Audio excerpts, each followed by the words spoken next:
Donc on est sur le site, l'ancien site S20, site industriel d'une vingtaine d'hectares. On a une occupation sur ce secteur-là depuis les années 1930, sur des activités de stockage et de production en électroménager. L'activité s'est arrêtée fin des années d'abord 94 et puis après définitivement dans les années 2020 avec une liquidation totale de l'occupation du site. Donc ce site effectivement était devenu une friche.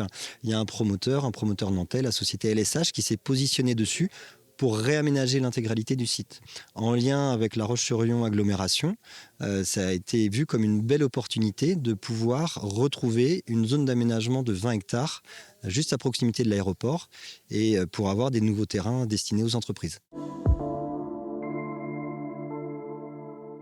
Pour la remise en état du site, il y a d'abord eu une mise en sécurité, puisque suite à la fin de l'activité, il y avait un certain nombre d'éléments qui étaient restés sur site qu'il fallait enlever pour des questions de sécurité en matière d'environnement et au niveau santé des personnes. Donc c'est des travaux qui ont déjà été faits. Il y a des travaux de dépollution également qui ont été faits, puisque l'occupation industrielle sur la durée a laissé des traces. Et donc tout ce travail de dépollution a été fait, qui a amené à commencer à déconstruire certains des bâtiments qui sont sur site.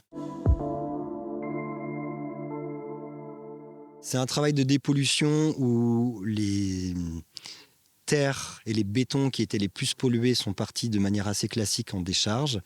Et 80% des terres qui étaient polluées ont été traitées sur site avec un traitement organique qui a permis sur la durée, c'était à peu près sur une petite année, de dépolluer l'intégralité des terres et de les laisser sur site sans aller les mettre en décharge. Quand on intervient sur un site comme ça, un site qui a été laissé à l'abandon, en fait, la résilience de la nature fait qu'elle reprend vite ses droits. Donc il faut traiter ces éléments-là, puisqu'il y a une faune, une flore qui vient se réinstaller. Donc c'est des choses qui doivent être traitées quand on réaménage. Donc il y a tout un tas de diagnostics et des mesures de protection, de préservation de la biodiversité qui sont mises en place, qui nécessitent d'être anticipées. Notamment sur le site, on avait des chauves-souris qui avaient colonisé des bâtiments voués à la démolition. Donc il a fallu qu'on recrée des habitats pour ces chauves-souris avant de démolir les bâtiments qui leur servaient.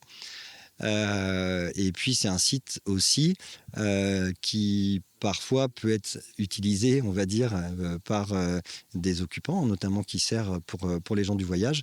Donc ça nécessite, on va dire, de prendre des précautions pour limiter les dégradations qu'il y a sur le site. Au niveau des espèces, on avait donc des chauves-souris. Il y avait également un triton, des tritons marbrés notamment, qui étaient présents sur des sites qui étaient pollués.